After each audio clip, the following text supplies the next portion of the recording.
here we are, Maik Wiedenbach from a beautiful Central Park. And the question du jour is, can you build muscles with a band? So the idiot social media answer is, I'm big, I train with bands, henceforth it works. But as we know, I'm only a story, not a study. So the question is, do bands actually build muscle? And to get to the bottom of that, we need to think about how does muscle actually grow, right? What needs to be in place for your guns or whatever to develop? And there's more or less three main things. So one, you need to create damage within the muscle, which is some sort of overload by adding weights, reps, sets, and so on and so forth, okay? So that can be done with bands just as well as with anything else, right? Because you can have like a gorilla band that goes up to 200 pounds, a lighter one, and so on and so forth. So the overload is covered. Then there is metabolic damage. So you know how in high school you learned that when there's lactic acid, you get sore. That's not true. Lactic acid is your friend. It buffers you during the set, and when lactic acid runs out, you actually start becoming too sore for the set to continue. That actually works better with bands because the tension is more constant than it is within, let's say, a dumbbell. Box number 2 checked.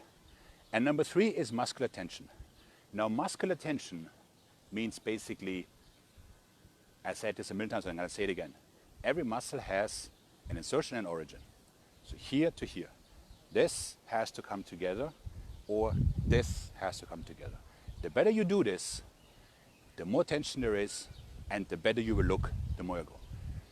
Be that is done with dumbbells, barbells, machines, so on and so forth. So tension is really depending on the athlete, because you can be in a great gym like ours when it reopens with customized machines, but if your form is crap, then it won't matter. So the muscular tension, it's a bit easier with bands, I feel, because it runs a tad smoother. So muscle can be with bands just fine. What are the downside of bands? So like everything, except by Paris physique, I think, nothing is perfect.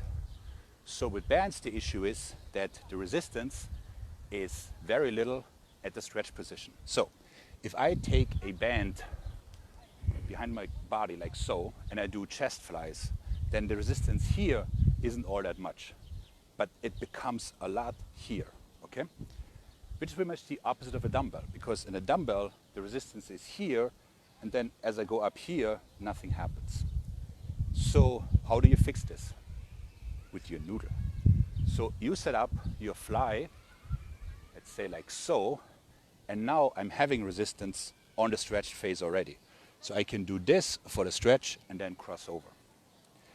Here's what people don't quite get, and that's this part out of, yo bro, you gotta go to the gym. It's like, your muscles, this is a stunning revelation. They don't have eyes. They don't know where you are. They do two things. They contract or they relax. That's it. That's all there is, okay?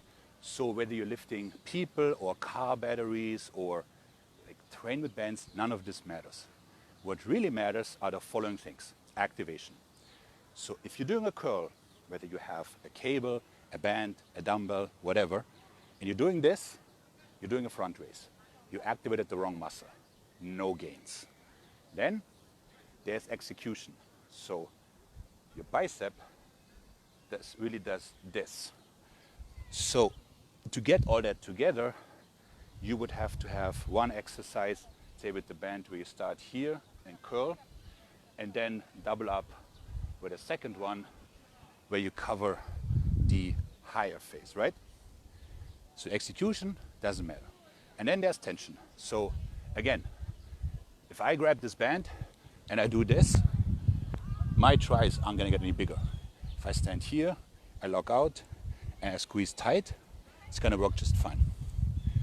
So anybody who has a couple brain cells to rub together and is looking at the numbers in the continental United States, you have to conclude there will be another shutdown.